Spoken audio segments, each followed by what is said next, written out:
Welcome to New Tracks Modeling. New Tracks provides unique mentoring opportunities to enhance your modeling skills by connecting with talented modelers and manufacturers from around the globe who generously share their knowledge and artistic expertise. Build your confidence, refine modeling techniques, and share your projects with a supportive community of fellow modelers, all while enjoying the world's most rewarding hobby. Join us every Wednesday at 7 p.m. Eastern on Zoom and YouTube for our free live program. Missed a program? No problem. Individual show segments are uploaded to YouTube for convenient on-demand viewing. Be sure to connect with the New Tracks community by joining the New Tracks Facebook page, where you can interact with other modelers and see what they are modeling. Visit our website at www.newtracksmodeling.com, where you'll find information about upcoming events and the latest issue of our monthly newsletter, Observations. And now, here is the host of New Tracks Modeling, Tom Farrell. Good evening, everyone, and welcome to New Tracks Modeling, our live Zoom and YouTube show that airs every Wednesday at 7 p.m. Eastern. We're pleased to have you join us tonight.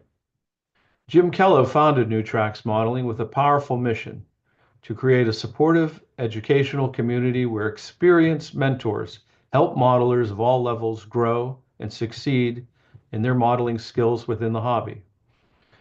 New Tracks media presence includes the live show you're watching now, our active Facebook page, our dedicated website, and our Observations newsletter, which reaches over 8,000 subscribers. I should point out that in May is the last issue of the Observations newsletter, and it switches to an online magazine in June. We're also proud of our New Tracks Modeling Scholarship Program, which you'll hear about more shortly. Everything we do is completely free for participants, and our entire team operates on a volunteer basis, dedicated to serving the model railroading community. Before we begin tonight's program, let's take a moment to hear from our sponsor, Brennan's Model Railroading. Tonight's New Tracks Modeling Meetup is sponsored by Brennan's Model Railroading. For over 25 years, Brennan's Model Railroading has been offering unique products focused on the O-scale market. Their flagship product, Brennan's Better Ballast, was an instant hit and continues to be the industry leader. The prototypical size and natural color blend of real crushed granite make it the choice for discerning modelers. Since then, Brennan's has developed a complementary line of natural ground cover materials. Brennan's also has craftsman kits that anyone can build. The complete photographically illustrated instructions assume you've never done this before, and explain in step-by-step detail how to create an outstanding model. The Frank Ellison Tribute series of kits are amazing additions to any layout. These kits take Frank Ellison's scratch-built iconic structures to a new level using modern methods and materials with Dennis Brennan's additional details and amazing instructions. See the complete line of products on the Brennan's Model Railroading website. Use the QR code to visit.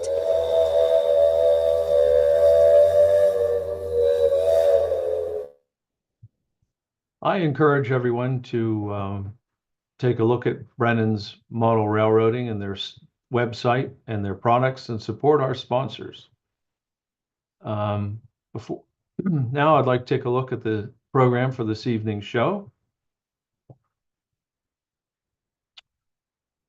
I'm going to kick off the show this evening because I made an error in the pricing of the Thomas Yorke single stall engine house from Frenchman River Model Works.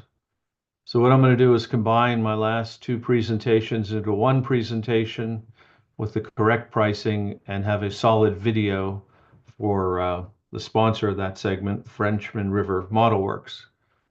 So if you enjoyed it before, you'll hear it again.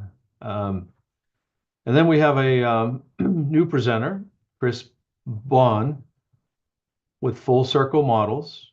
We're going to have an interview and his product offering for 2025. I met him at a recent narrow gauge show. He has some really interesting products. And we have Jamie Bothwell with News and Views S-Scale. He's going to give us an update on his track work. And then David Schultz, who gave us a fascinating program about a month ago on what, code is. code for model railroading, the rail. This time he's going to talk about the difference between scale and gauge. And then we have our very own Phil Edholm is going to do part 3 of the Agnew station, his wonderful scratch build. And there'll be one more part to finalize that next week. So before we get rolling here, I'd like to highlight our NewTracks Modeling Scholarship Program, and we'll begin with a brief video and then a few words on the scholarship program.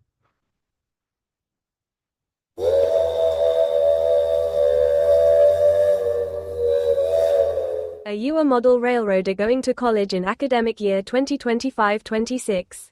If you are pursuing a STEAM degree, apply for the NewTracks Modeling Mentoring Scholarship.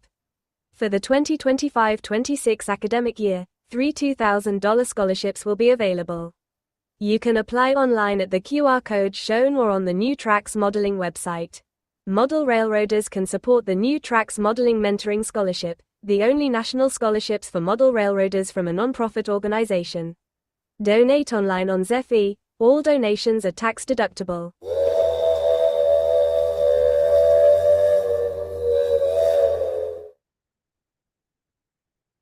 I don't know if we have Bob Davis on this evening. I didn't see his name, but Bob is the chairman of the Mentor Scholarship from NewTracks. Jim Kello, our founder, thought up the scholarship program to support the youth in model railroading. And this year we are going to give out 3 $2,000 scholarships once again, just like last year. And we're in the process now of evaluating those candidates. So if you do know of a youth, a college student who's doing a STEM program, go online, submit the online application, and maybe they can pick up a little assistance through NewTracks for their education. Okay, now I'd like to start the program this evening, and I would like to highlight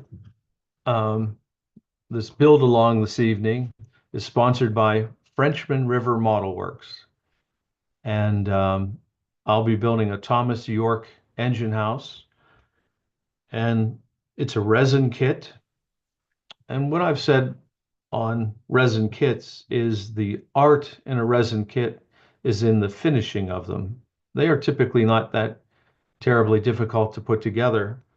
But when you're working with a quality kit from Frenchman River Model Works and one that is an original Thomas Yorke, if you're patient and you follow some of these basic techniques that I'll demonstrate this evening, and obviously some that you have on your own, you're going to wind up with a museum quality model. And I took it upon myself to refresh myself with the Frenchman River Model Works website this morning. And I urge you to take a look. Even if you're not ready to buy something, take a look at all the different models these guys have. It's just spectacular, and they support multiple scales. Have a look, support our sponsors, and let me get into this program now. Just a moment.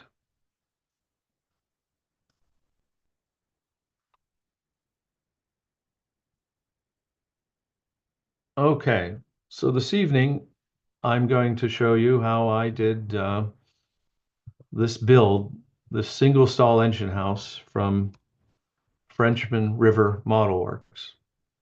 It's a resin kit. It's a Thomas Yorke original design. It's in O scale for ON3 or ON30. That's a picture of the finished kit there on the left with one of my locomotives. It's a beautiful kit. And the techniques that I show you tonight, anyone can finish it to this degree. It just takes patience and you just plow through it.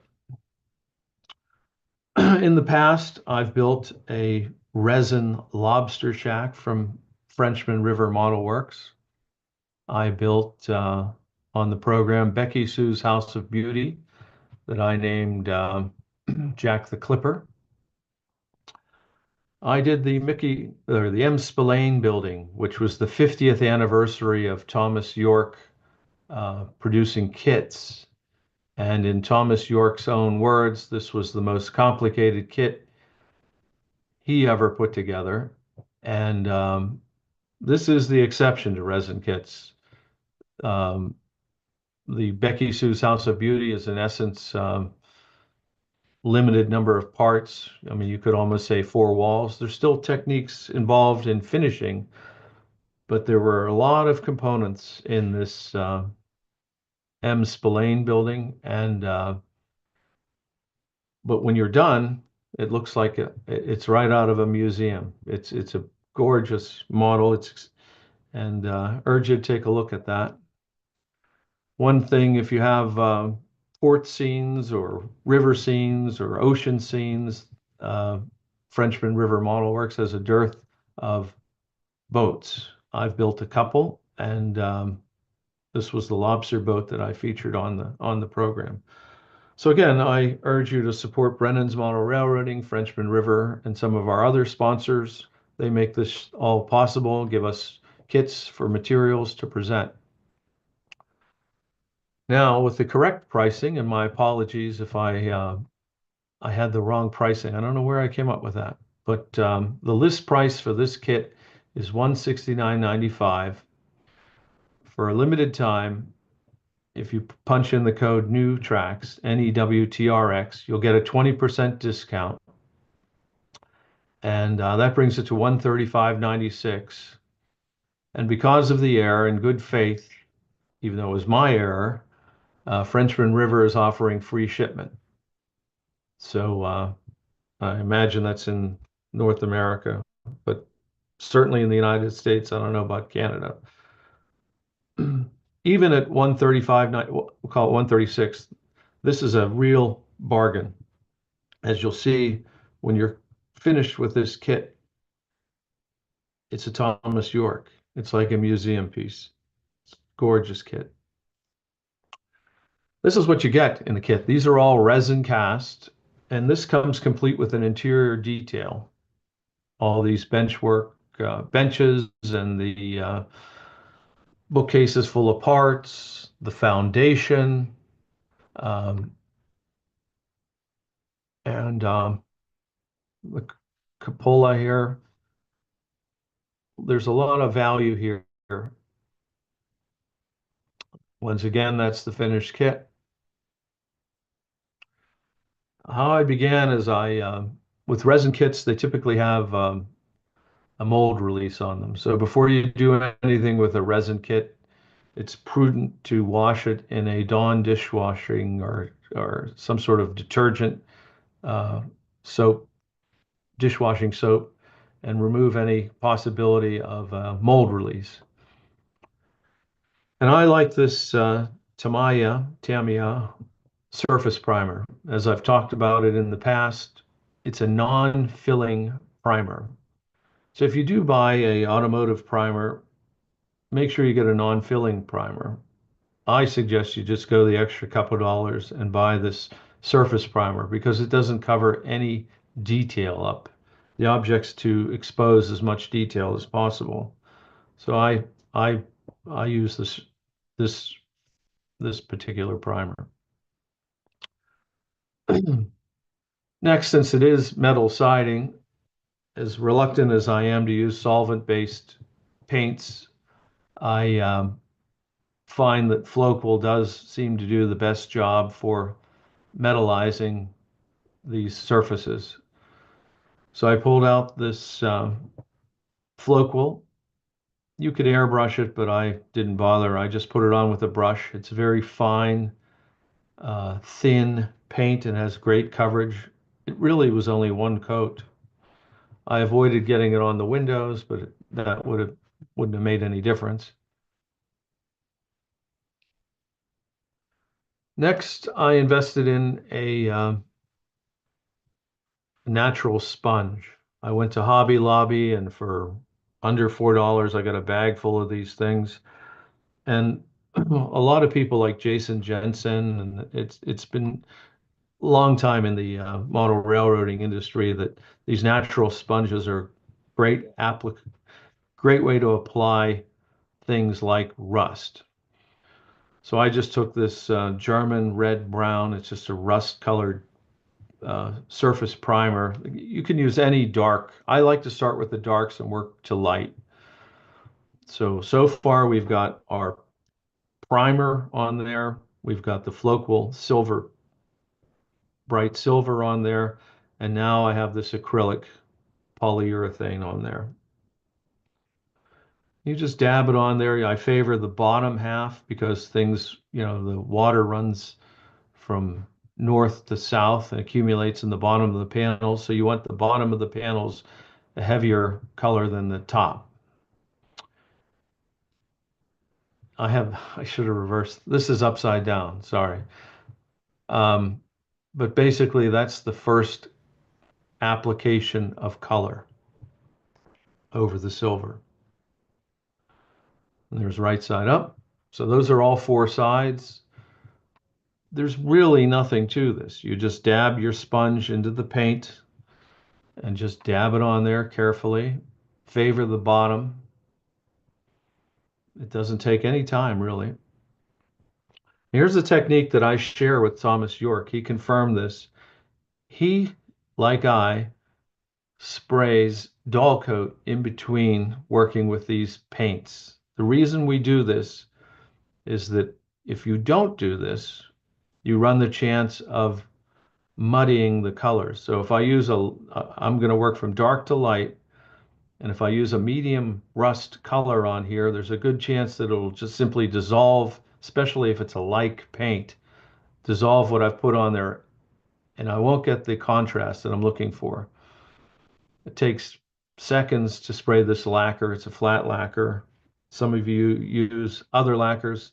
Again, this stuff's getting kind of pricey. It's like $12 a can, but it's about as flat as I've ever seen anything. So I just continue to bite the bullet and use it.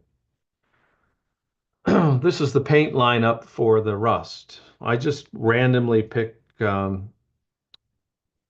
these 5 colors here to the right are all acrylic poly type paints. They're mostly military colors. And I use this Vallejo wash also. And again, I apply a second color here. This is a little lighter color and it's a little higher on the scale. Then I hit it with the dull coat. Then I went and I used a third color and a fourth color, and I kept spraying. And in the very end, I put another dark color on the base there. And it's quite convincing as rust. Remember, this is started out as gray resin. So, there we go. Now this is the reverse side of what we just saw, and it's not a two-sided mold. So the idea of this structure is to have this corrugated siding on both sides, but the inside you've got to do old school. You have actual aluminum corrugated material, and you've got to build a framework to glue it, and you've got to cut it piece by piece and super glue it onto this framework. Now they suggest that you, oh, there's the base. Well, I don't know why we're in the base right now. Okay, hold on a moment. Hold on. Okay, we'll go switch to the base and we'll get back to the. This is the base. It's set up. There's sufficient width for ON3 or ON30. Again, this is primered, and then I painted it with a Hunter line concrete color with a brush. And then I put I used a cement is what their actual color is. And then this time I painted the rails in advance of gluing them in place. When I did my John Allen engine house 2 years ago, I forgot to paint the rails. I glued them in, and then I had to meticulously paint the rust on the side while it was in the model. This time I remembered to pre-rust the rails before gluing it in place.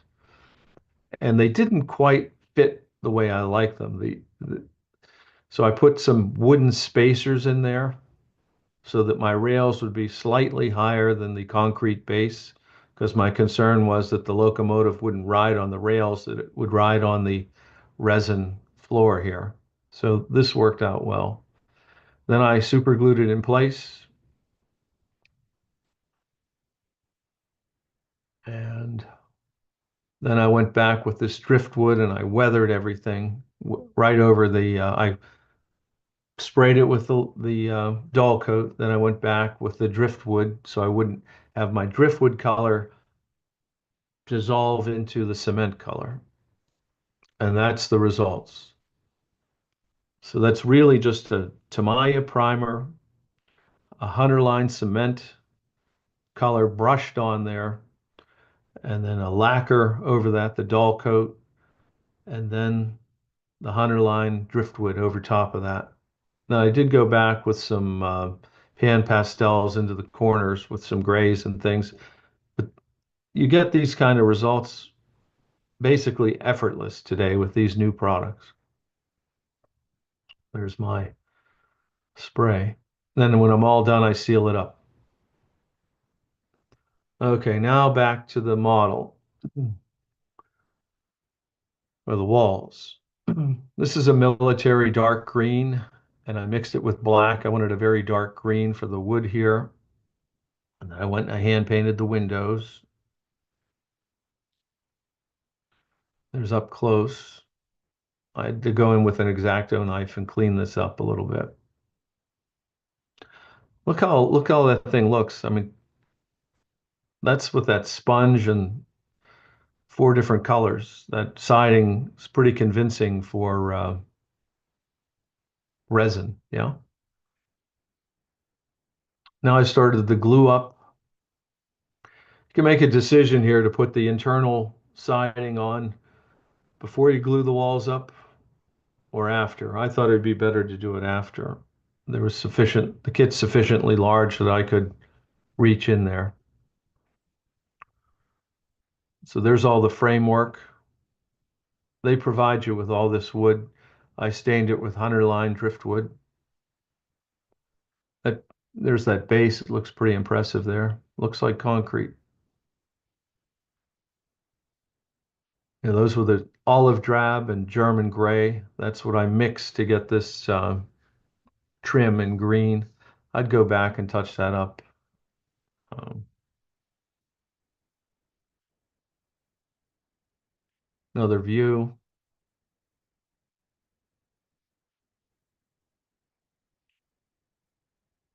Another view.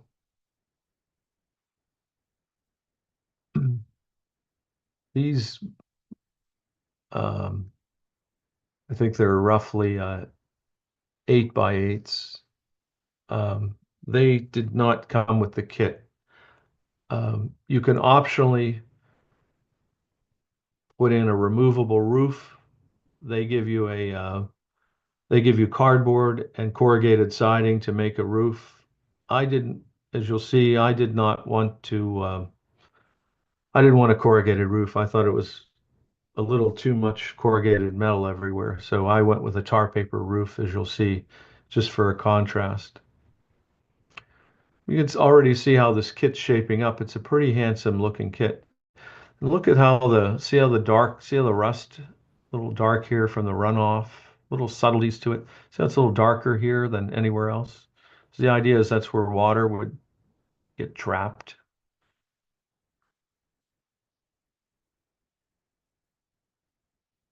Same thing there.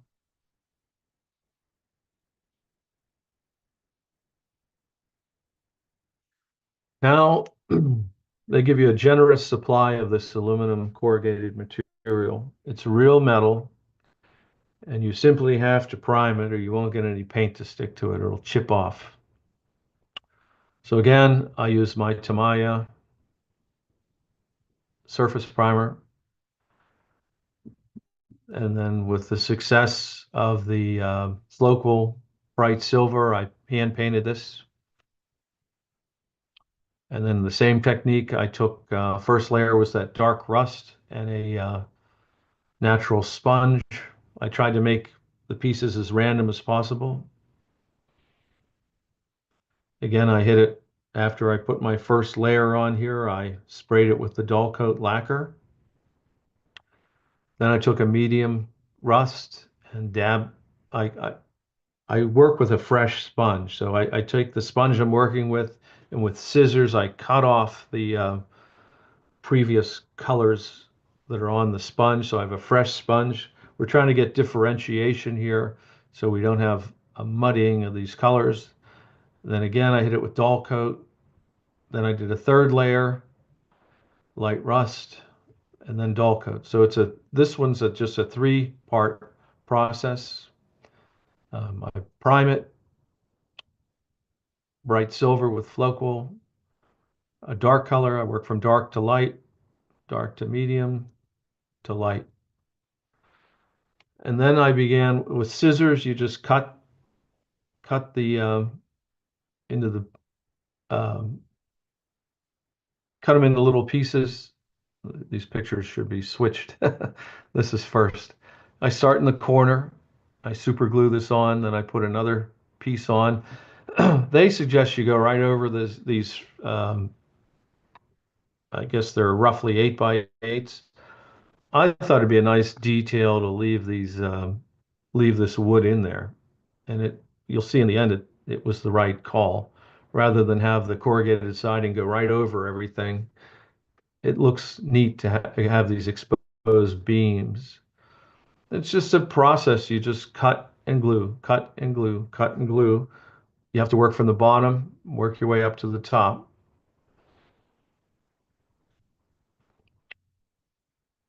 Cut out around the windows. I put the acetate in place already on those windows there. I glued it in with canopy glue. Next up were they provide this bookcase full of parts. They're already molded in there. You don't have to glue anything. Um, this is what they give you. See how bright these colors are right now? Well, on the left there, looks like I've toned it down already, but they start out on the right there. I just randomly pick paint from my acrylic Vallejo collection, and I just pick red, orange, yellow, blue, metal colors. I just randomly pick colors. I'm looking for variation. There's no rhyme or reason. I start with blue, red, green. I mean, it just looks more interesting if they're not all the same color. And there's no rhyme or reason to it. And once I have these base colors all on, I call them base colors, I hit it with the dull coat again, and then I take a 100-line uh, wash like the driftwood, and then I tone all this down. This is toned down here. So it goes from basically these bright reds and greens to these subtle, it's all subtle. It makes it look more realistic. And the 100-line accumulates in the grooves and cracks and crevices, giving you this realistic look. There's really nothing to this. You start with this, protect those colors with lacquer, and hit it with a 100-line, and it goes from this to this. It's that easy. Then I glued the first one in place, and I glued the workbenches in there. There's the colors all toned down. You can go back with pan pastels if you want to highlight some of these. I went online and wanted to put in some military from 1930, 1920 to 1930. I searched Google for 1920 to 1930 um, military recruiting posters. I don't know why, it just struck me to do that. That's one of them. There's another one. There's all the bench work. I added this trash can, this barrel, and this chair. That was not part of the kit. Um, oh, there we go. There's the other side. There's another recruiting poster. These are lockers. These come with the kit. This All this came with the kit. That barrel did not.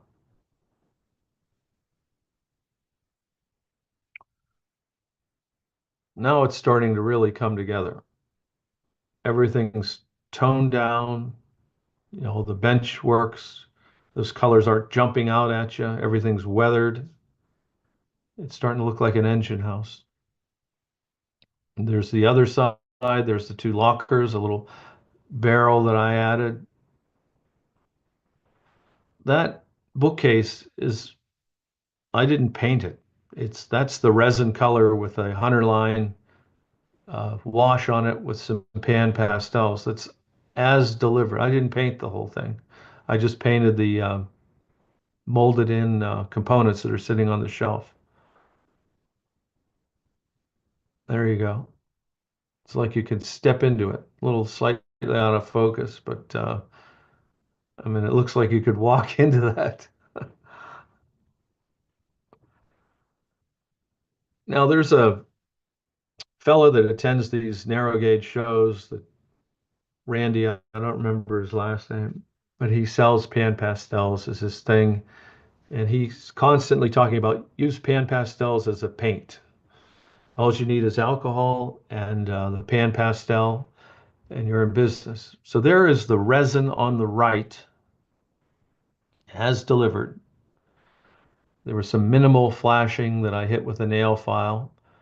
And then with alcohol and this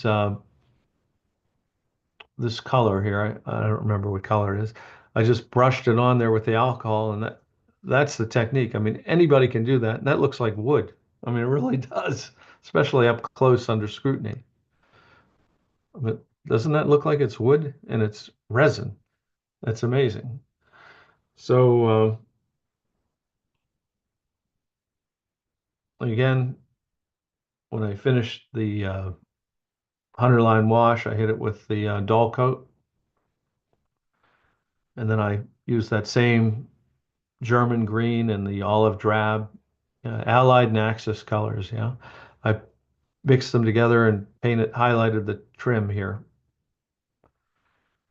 Now, they suggest at your option to put in a removable roof. Now, I thought since I went to all this trouble to detail this interior, it'd be a shame just to glue a roof on there, and you'd have to look in there and not necessarily see everything. So I went ahead and came up with this scheme to detail a roof. And these are 2x6s. These are 8x8s. Or no, they're actually, I think they might be 6x6s. It's Mount Albert scale lumber. And now when you look up at the ceiling, you see all this detail. It looks like life size, doesn't it? There's a good view of I highlighted the tops of these boards with that mixture of the access colors, the German gray and the olive drab. Now for the removable roof, since I was going to use a tar paper, I didn't want to use wood for the roof. And I always say, if you want the look of wood, use wood. But I knew if I put Elmer's glue on the wood and then glued or even a spray adhesive maybe, but I would get warpage. So I thought it might be best to make that removable roof out of plastic. So this is Evergreen Scale Models 040 thick. This is 6-inch wide V-groove. Now the challenge is to make that plastic look like wood. So again, I primered it with the Tamiya primer, and then I actually used Randy's pan pastels with alcohol and painted pan pastels on there, one of their browns, and that was the result. I scored it a little bit, but I didn't really have to do that too much. This is and I can't, somebody's gonna have to tell me how to pronounce this. Cupola, is that correct?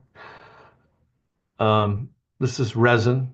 There's a tiny bit of flash. You just file that off, um, which I did in this photo. Everything's filed and ready to go. I preliminarily cut a hole in this plastic. I didn't want to cut it to size. I just wanted to cut it within a 16th or an eighth inch of the actual opening. And I was going to file it to fit because there's no way you could really get it to fit exact. So I laid this up on the roof, temporarily taped it, and I used a solvent cement here and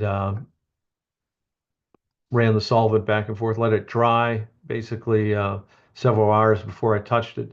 So it conformed to the framework that I put underneath it. This had a little warp to it, so when I glued it on with super glue, I had to hold it apart. And that's this. Now it had a little excess here. What I did is with a fingernail file, emery board, excuse me, I just sanded this roof flush to this cupola. That made short work of the overhang. There's the finished. And I began slowly weathering it. Oh, and then before I began putting the tar paper on, I painted the perimeter with a Tamaya flat black, something that adheres well to styrene. I didn't want to show any, if there was a gap in the tar paper, I didn't want to show white. So I started with this Tamaya acrylic, and then I went with a craft flat black.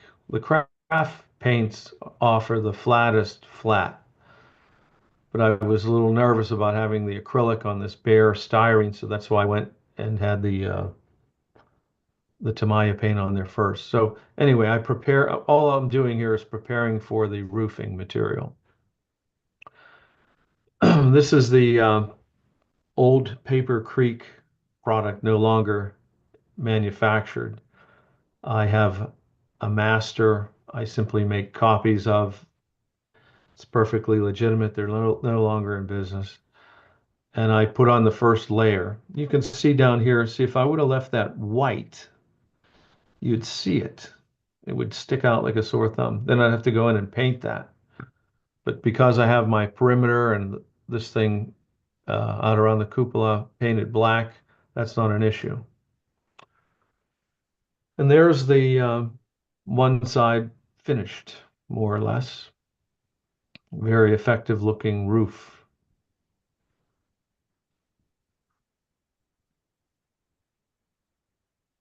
There's a view inside. Some more views of the finished model. These windows will clean up. I hadn't cleaned them for this picture. If you'll notice, I went back and added these joists across here. And I added some vertical bracing, which was very tedious to do that while the model was built. Usually you build the trusses and lay the trusses in, but I did this the hard way. Sort of evolved.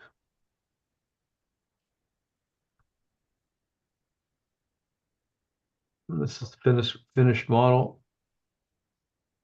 Very handsome model. There it is all together with the roof. Those doors actually work. The hinges work. I mean, it looks like what it is, an old narrow gauge engine house. They didn't spend a lot of money on, but sufficient funds to protect the locomotive. They provided that light, if I recall.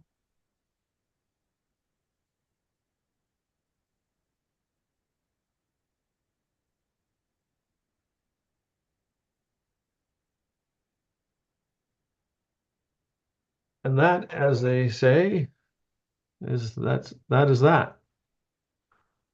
So here's the correct price. Even at 135, that's a that's a lot of value for a kit. It's a Thomas Yorke original. It's a simple technique to get it look like that.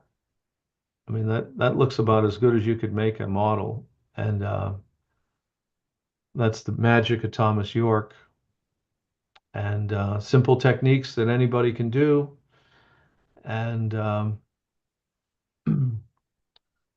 support our sponsors. The New Tracks code gives you 20% off plus free shipping at limited time. Give it a crack, and he'll continue to give us kits and things to build, show on the show. So thank you.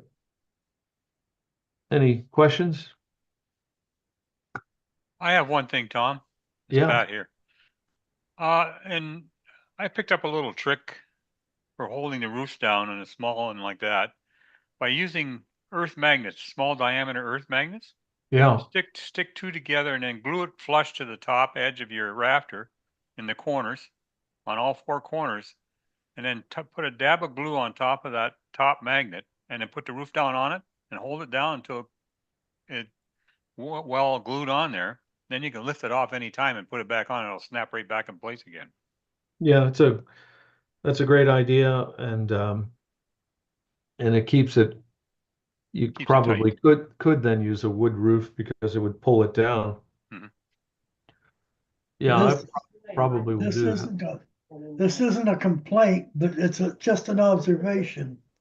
With all the work you did on the roof bracing and that, the lack of raptor tails, it really shows off on that. I'm not done with it yet. Yeah, I know I got to glue this Good on. enough. Yeah. Good enough. There's a couple little things I got to do yet, and I'm I had not a real happy with the cupola. I got to weather that up there. It looks too plain to me. There's a few things I got to do to tidy it up, but yeah, no, that wasn't missed on me. Yeah. This is Father Ron. Hey, how you doing? Fine. Clear Creek doesn't exist anymore, but Clever Models has tar paper roofing that you can download and use. Okay, that's a good tip. So clever models, Yeah. terrific. Because Tom? yeah, Yeah, you mentioned you were going to clean up those windows. I don't know why. They look pretty good, all dirty. well, they're rusty. I might go back and gray them instead of rust Oh, them. yeah. Clean them up and then do something, another kind of dirt. I get it. Yeah, they're The guy that does the pan pastels is Randy Alio. okay. There you Yeah, go. he's from down in West Virginia. You'll know that as soon as you start talking with him. Yeah, he's a big, every narrow gauge show, he's expounding the virtues of using pan pastels with an alcohol and Yeah. using it as a paint. And it's a very effective technique. That resin with a single color went Mhm. from resin color to wood.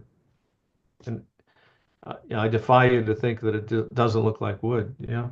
Yeah, I've seen him at a lot of the shows, and he's the prophet of pan Yeah, he is. pastel. He But is. yeah, and there's a good reason for it. I mean, he honestly believes in them, and he'll make a believer out of anybody. Yeah. Any other questions? Well, thank you. And normally I don't go first, but I wanted to, I advertised this remake all over the Facebook pages. And in case we have some new visitors, I didn't want them to necessarily have to sit through the program to see what we advertise. So, well, next up, we have a new um, company, Full Circle Models, Chris Bohn. And but before we have Chris on, I'd like to run our scholarship video. I'll say a few words on that, and then we'll feature a new new segment. I know it's so nice. We'd like to run it twice. We just ran the scholarship video. So go ahead. Oh, well, there we go. I'm looking at my schedule. I guess it's wrong. Okay, well, then we'll just jump in with Chris. I'm going to start with an interview, so spot him, and then we'll cue you for the PowerPoint. Hey, Welcome to New Tracks Modeling. well, thank you. I'm sure we met before, but we met at that recent show in Salem. Salem, Ohio. And I think, as you'll see later in the program, just a really interesting technique on that he's mastered for creating, for example, box cars Yes. and some other things. But before we get into the products, why don't we tell me a little about yourself? When did you get into model railroading? How did that story begin? It actually begins before I was born. I'm the youngest of five. Quite a big gap between the older brothers and myself, and they were into the HO trains before I was born. My oldest living brother, Ron, got pretty much started in the HO when Kick Cereal offered Varney cars. You could send in box tops. I still have some of those Varney cars.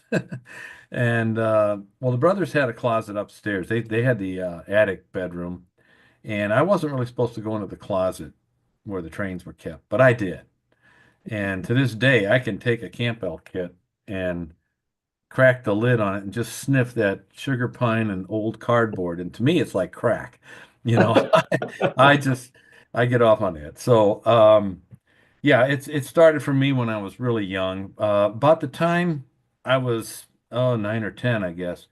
My brother Charlie was sailing in the merchant marines, and he would come in off the ship after being out at sea for 3, 4 months, and collecting salary. It wasn't very long before we lived in St. Louis. He'd be home for 2 days, and then he'd run down to Tinkertown and come home with 2 or 3 brass engines. Well, at Brass. that point, he started, passing off the other stuff. I got a couple of Mantua locomotives. I got a John English Mikado, HO, that I still have, and some other stuff that was passed on to me. So really, around the age of 9, he and I started building this train layout because he had all the old track with brass rail and fiber ties, and he was buying, railcraft by that time. So he was more than willing to get rid of his old stuff and get me interested. Well, the interest never left. I've been in model trains ever since.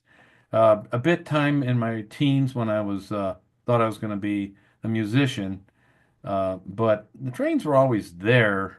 But they got serious again around the time I was going to get ready to get married. So because there was a house and all of that involved. So anyway, yeah, a typical story. I was in HO for many years. I got interested in narrow gauge in the mid about the mid 80s, and there were a number of things that contributed to that. When Gordon North's ON30, well, ON 2.5 layout was featured in Model Railroader, I think it was in 1979, around mid-year. I really thought that was cool, but I was not into. I was afraid of scratch building. I was afraid of, doing that kind of stuff. I was a shake the box kit kind of a guy for a long time. But I got interested in the narrow gauge. HON3 was affordable. I lived in St. Louis. Would love to have joined the SN3 crowd that's it's a popular scale in the St. Louis area. But I joined the Mud Hens, HON3 group, and got into HON3, but prematurely moved to Western New York, where I am now, in 1993 before I actually got a layout built. So I had this I was on my own at that point. The Mud Hens were a good group to learn from, but I didn't learn enough from them. So here I am. And I spent a good number of years in about 20 years playing around with HON3. Around 2009 or so, I completely rip-tracked all of that and sold most all of it because I didn't want to. I didn't want to be looking back, and Yeah. I kind of took my interest into ON30. And still working a lot, at a job. So I didn't have a whole lot of time to devote, but I was trying to start Full Circle Models at the same time. Um, I can explain a little bit more about the Full Circle Models timeline once we get into the slideshow. I got a couple of slideshows just to explain that. Yeah. What does your My, layout look like now? It's an ON30 layout? my layout looks like track on Homosote Oh, with okay. with about a half a dozen unfinished buildings sitting on it. Yeah, if you want to not build a layout, start a manufacturing company. Yeah, so I don't know that's how Richard Rand's managed to do it, but Berkshire Models, but uh, I think he has a very supportive wife, and that helps too, and no kids. So, how do you see we'll start the PowerPoint in a moment, but I always ask all our everybody I interview, do you see the hobby growing? Do you see you participate in a lot of shows, or what do you think the outlook looks like for the hobby itself? Do you think it's healthy, or do you think it's declining? What's your spin on this? well, as I look around, I see at the shows contemporaries my age and up. So what I don't see is enough young blood coming into the hobby, but I see a lot of people that are either recently or within the last 10 years retired, and they finally have time to do something in the hobby that they didn't have time for before. I myself have retired almost. I still get calls. I still do some work, but pretty much been retired for the last 2 years. And it's enabled me to put more time into the Full Circle Models. Um, it I have spent no more time on the layout than I did when I was working full time. So so that's just uh, it's the manufacturing is a hobby within a hobby. Yeah, sure. It's an interesting business to be in because it's sort of a passion, you know. Well, You- that's it. I can pursue. When I was working, I was doing design work, and I have a passion for design. That is something that I really, um, I get a lot of fulfillment out of that. I also love going to the shows and meeting other modelers and presenting them with something that they really like. Yeah, I feel like I've succeeded if they buy my kit and they really like it, that's good. I've yeah. made somebody else's experience better. It's a And I'm not really good in it for feeling. the money so much, as I am just that enjoyment. I need to make enough money to pay for my habit. Yeah, well, that's what we call cottage industry. Yeah, Bill, why don't we start the PowerPoint very good.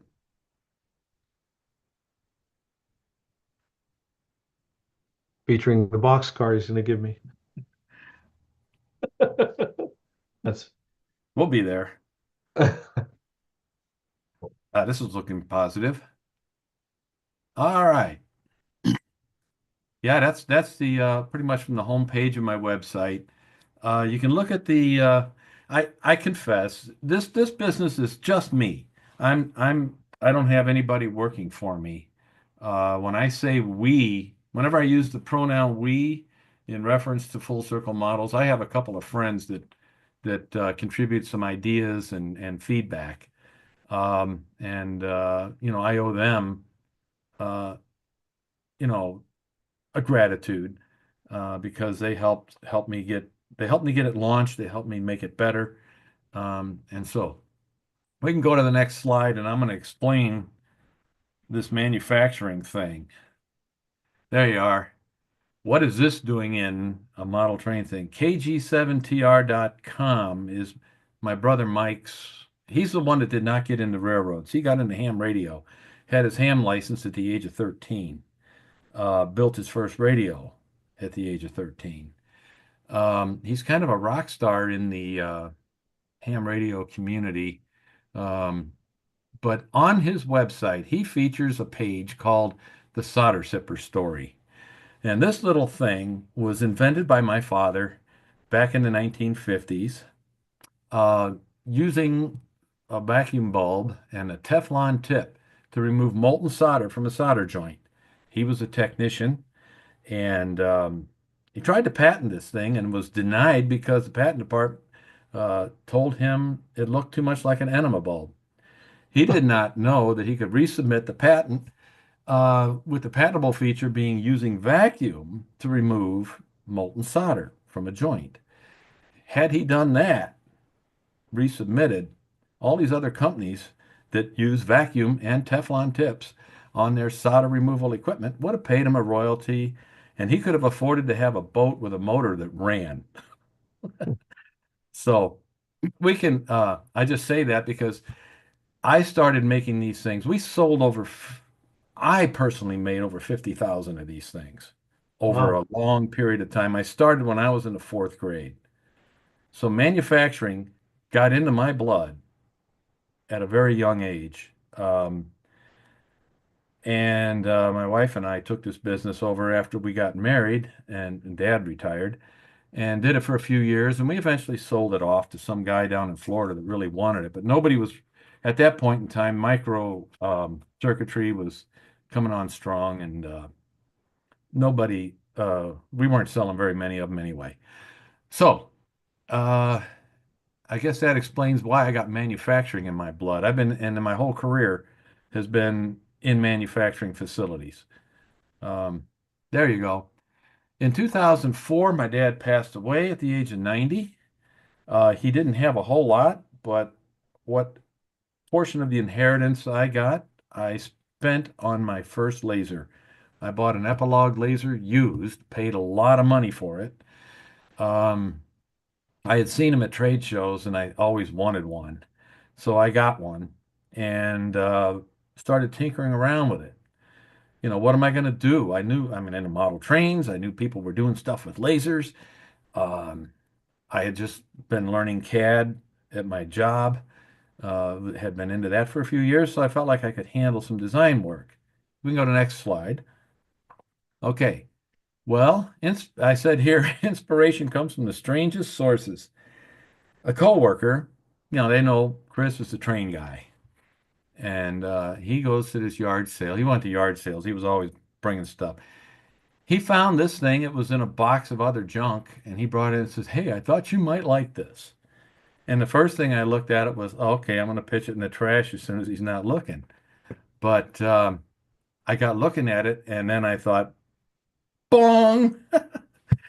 Why not make rail car kits with printed sides?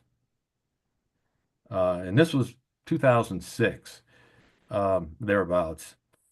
And because I thought, you know, they used to do that. My brothers had boxes of these kits in their closet upstairs. Most of them unbuilt, some of them partially built, and I have them all now, uh, still partially unbuilt. But the idea came, okay, I can do that because there's a lot of other people doing structures with their lasers, and I didn't want to be a Me Too manufacturer if I got into anything. So I thought, you know, but I wanted to use the laser to kind of have a little company, you know, little something to do on the side. Let's go to the next slide. Ding. Next slide. Okay. Whoop, not yet. There we go. One more back. I think we went too far.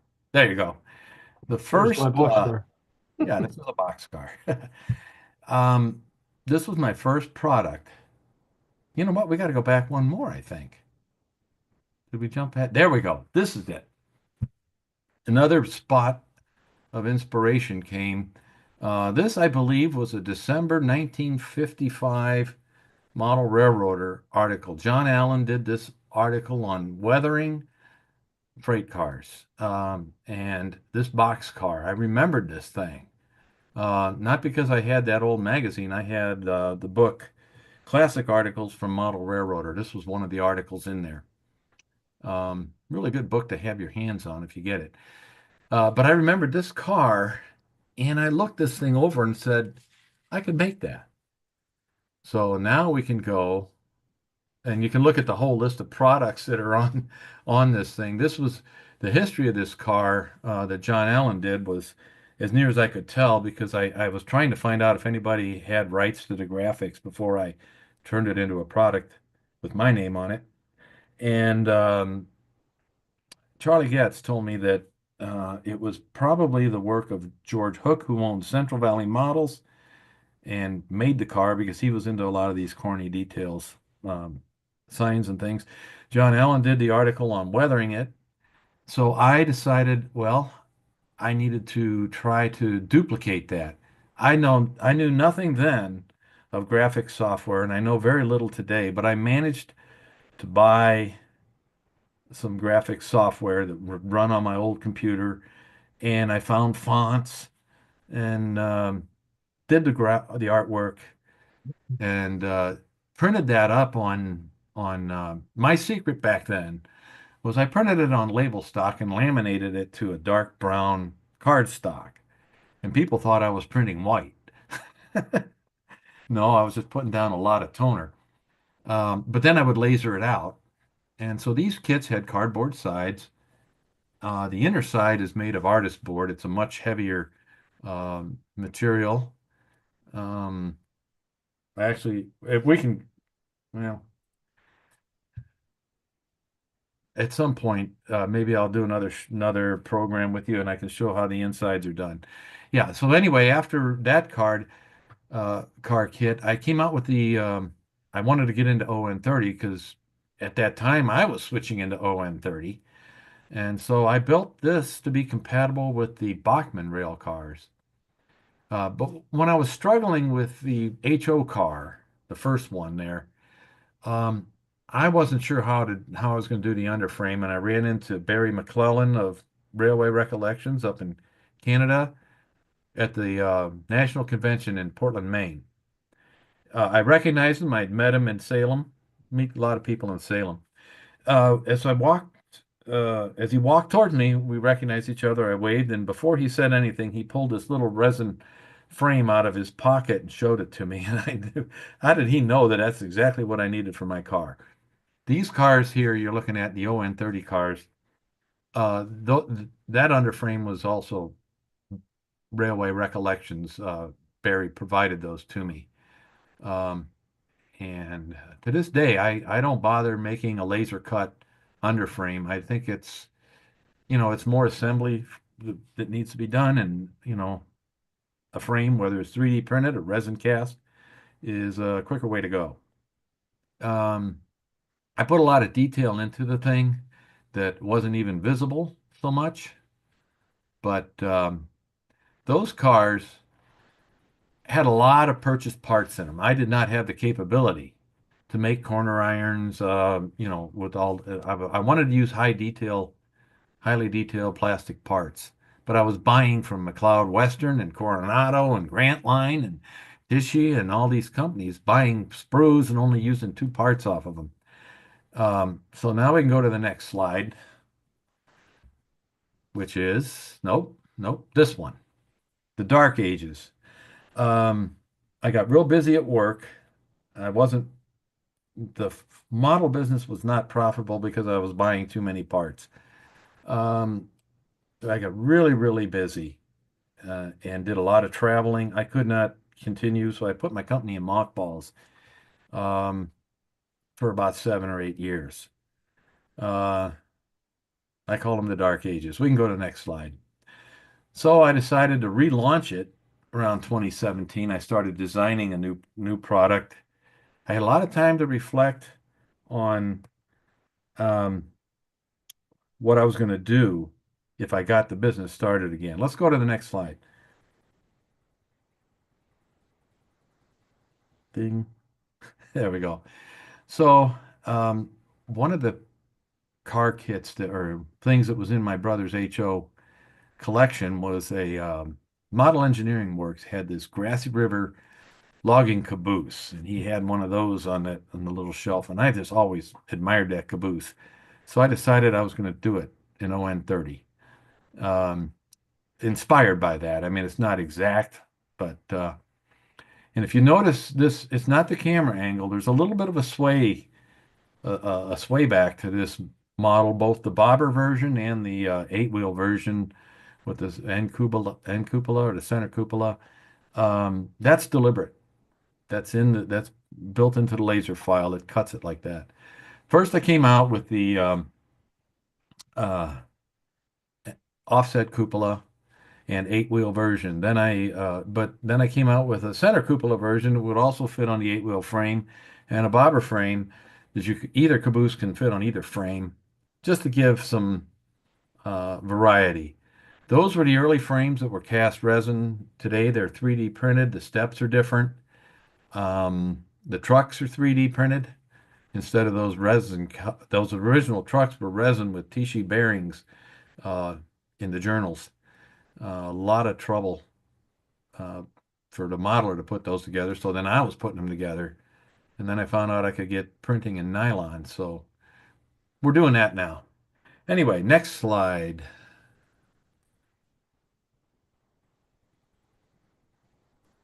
Is a result of my disease. This actually is not my work. Dan Wolshon built this model, but it's my kit, my little depot kit, and he did such a good job on it. I had to put that one on my website, but I needed one for my little layout, and it morphed into a product. And that's the disease that I have. I try to do something for myself. It morphs into a product, and 2 months later, I never get back to even finishing the one that I built for myself. Because, you get into it, you got to figure out, okay, how I'm going to do this so that other people can do it. And then you're writing instructions and dealing with packaging, and before you know it, you're not modeling anymore. Next slide. So I do have that depot kit. The ore jimmies, pretty much the same thing. I wanted some for myself. They morphed into a product. I do sell those in a 2-pack because who has a train with just one ore jimmy in it? And if you look close, those are Dylan Lambert's Lincoln pin couplers. They actually have magnets in them, like I don't remember who it was telling me about using the magnets to hold the roofs on, but these magnets will swivel. So you don't have to worry about getting the cars oriented one end to the other. That magnet will swivel. And even if those couplers are way misaligned, I have a micro layout. They'll couple up on an 8-inch radius curve consistently. For little cars like this and micro layouts, those couplers work great. Now I sell it in a 2-pack. The 2-pack is provided with 4 of those couplers and 1 Katy whisker coupler if you need, so you don't have to put anything different on your locomotive. You can put one car that's special. I also have this little frameless tank car. I am a rivet counter, I confess. I love rivets, and I actually made an original pattern out of PVC pipe during COVID, and it has approximately 261 Tichy rivets in it. And I made a mold off of that, but I could never get every one of those rivets to fill with resin.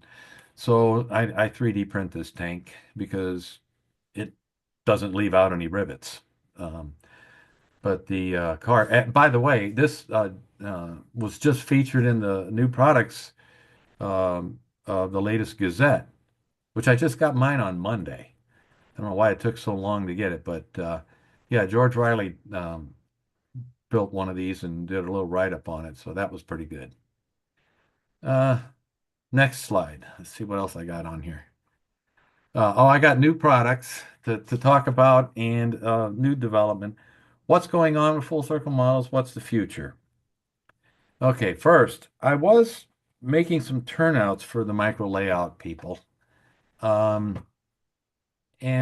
I can't continue doing that. I'm going to fulfill all the commitments to people that have already, I've made promises to. I will do another run, but there's a couple of reasons for that I need to talk about. One of them is arthritis in these things right here. Turnouts are really hard on the hands.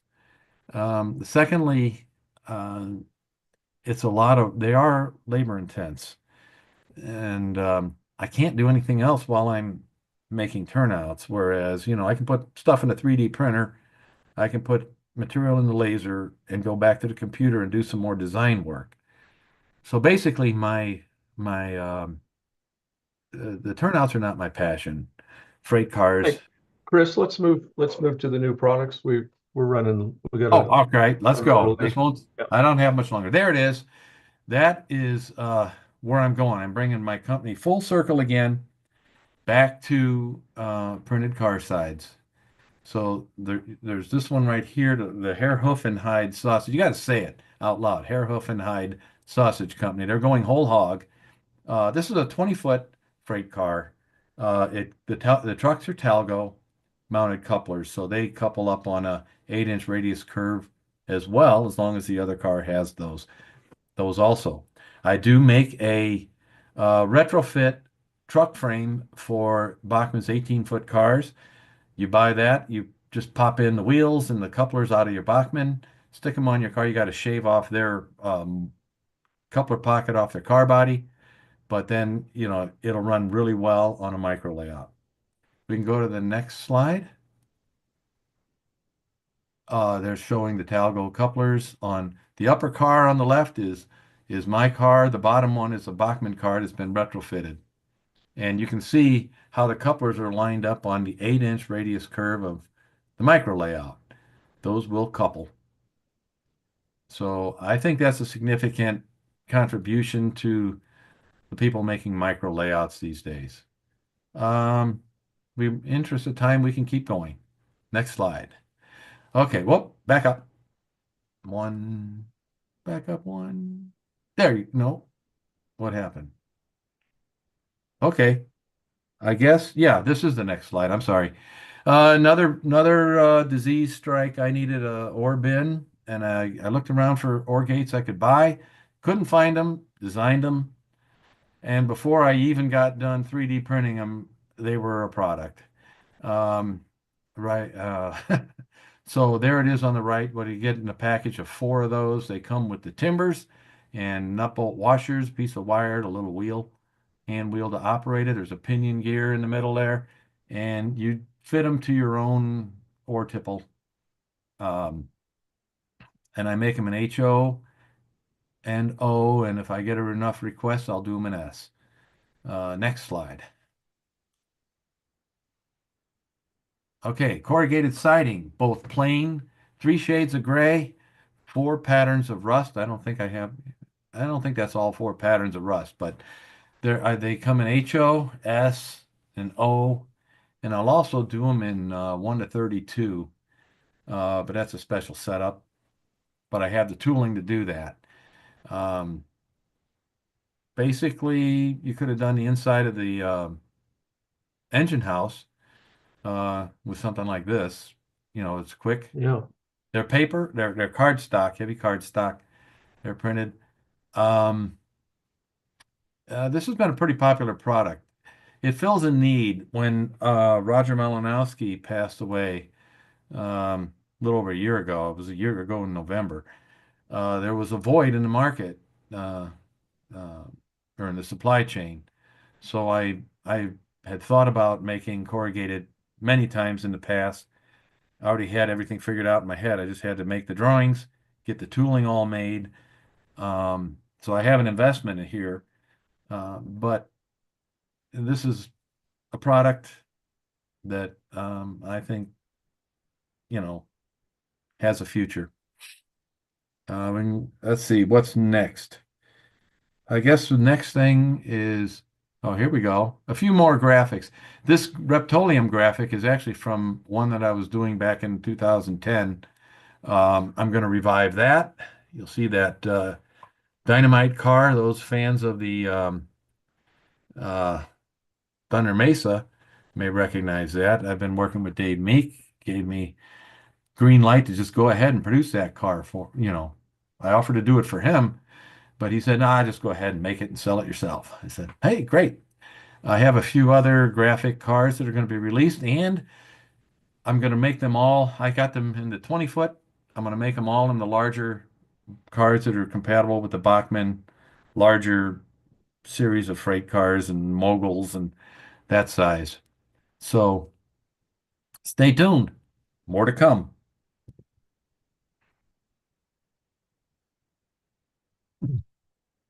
Well, thank you very much. Is there any questions for our guest this evening?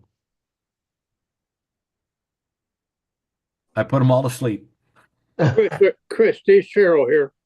Yeah, Are you going to be in Williamsburg, Harrisburg? I sure am. Okay. Oh, hi, Steve. How you doing? All right. Yeah, I'll be there.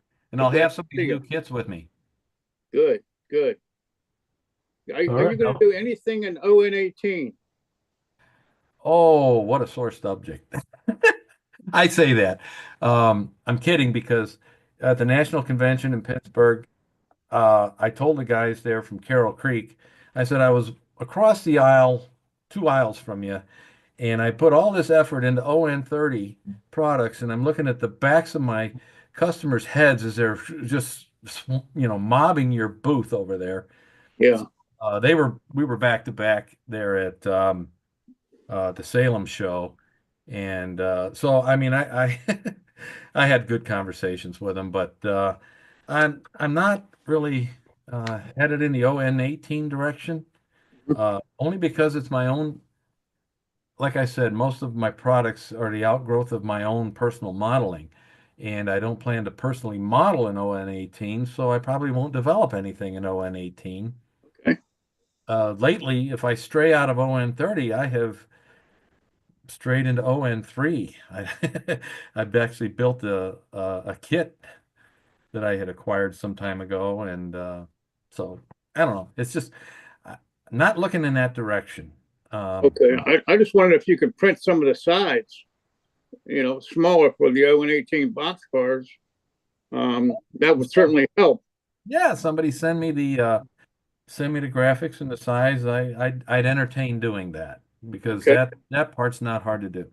Okay. I will say this: the sides I'm making currently are peel and stick, and you just peel the backing off and stick them down. I make it sound simple. You got to do it right the first time because there ain't no second time. Yeah. But Yeah. it's Okay. not that hard. It's not that hard if you do it at the right step of the assembly. Okay. I'll see you in June. Thank Yeah, you okay. again, Chris, and Yeah. maybe we can have you on again sometime. Yeah, I don't know if you would want me to do a build sometime. Yeah, we certainly can talk about that, but thank you and appreciate it. And Okay. interesting products, unique. Well, thanks for having me. Yeah.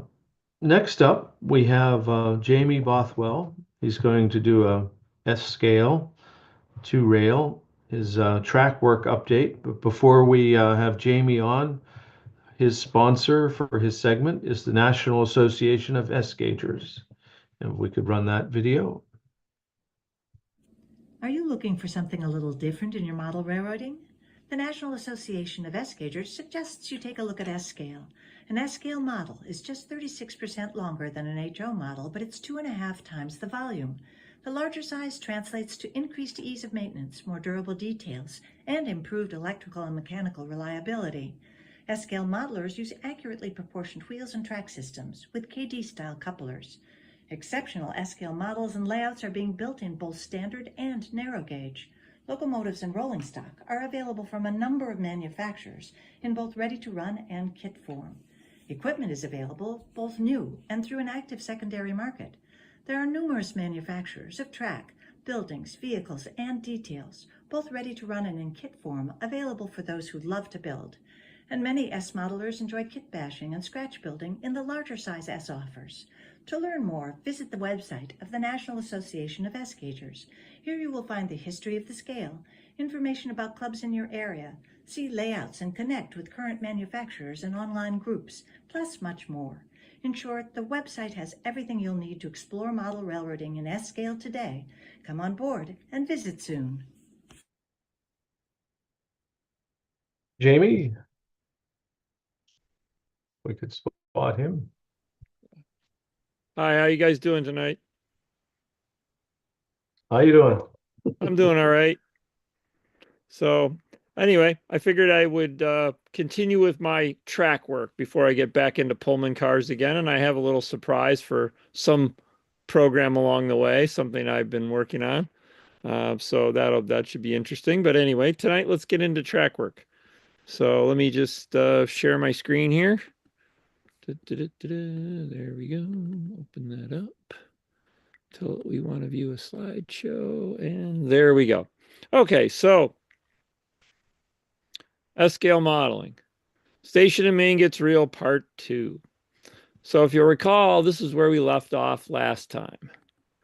This was the last slide I showed you. I had a track down, one track, and it was engaged, all soldered in place, ready to go. So the first thing I did, come on, let's go. What if I do that? Does not want to move. All right, what do we got to do here? Try that then. Okay, so I went back and I put in track 2. You can see there's some ties for a turnout right there in the foreground. That's going to be a siding off there to the right. But I put in the second track. So here's the second track in place. And then I got out my tie jig, my new, fast tracks. I got my fast tracks turnout fixture for putting down number 10 turnouts. Now, if you'll notice, there's a lot of rail hanging out the ends of my fixture there. Tim Warris will try to sell you 18-inch pieces of rail, and my advice to you is to avoid that if possible, because you really get a nicer turnout if you use the whole 3-foot piece of rail on those 2 outside pieces. The idea there is that you're not having a gap right before your turnout, so the rail is always going to flow into your turnout. So if you kind of leave them hanging out the end. Now, what I did was I actually marked the rail. I put the rail up against where this turnout is going at the end of the 2 track, number 2 track. So I put the rail up against it and I marked where the throw bar was supposed to be. The ties were already in place. And so then I used that in the jig. So the fixture. So I lined this whole thing up to fit. So my rails are, the rails that go through the turnout are lined up to meet up with that other rail that I just showed you. Jamie, a couple questions. Yeah. How are you attaching that rail to those ties? Are they soldered or is that? Yeah. Those are printed circuit ties and they're soldered down. Okay. And what code rail are you using?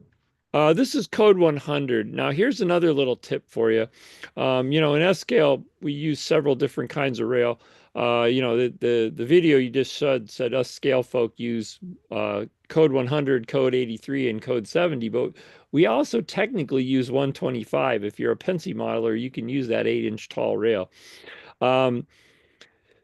So what I've discovered is if you're careful with it, you can build code like this. This fixture is designed for S helper rail, which is even bigger than code 125. It actually won't fit code 125. There's a lot, I don't want to get down this rabbit hole, but the whole idea is that I've built code 70 turnouts in this fixture.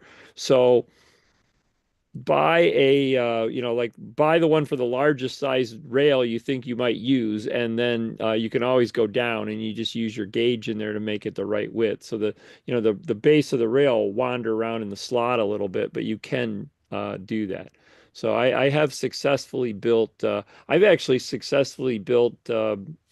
What's the old kind of turnout with the, where they didn't have a point, they had a. The rails move. Oh yeah. What's that called? Stub turnouts. Stub turnout. Yeah. I actually built a number 10 stub turnout with this fixture.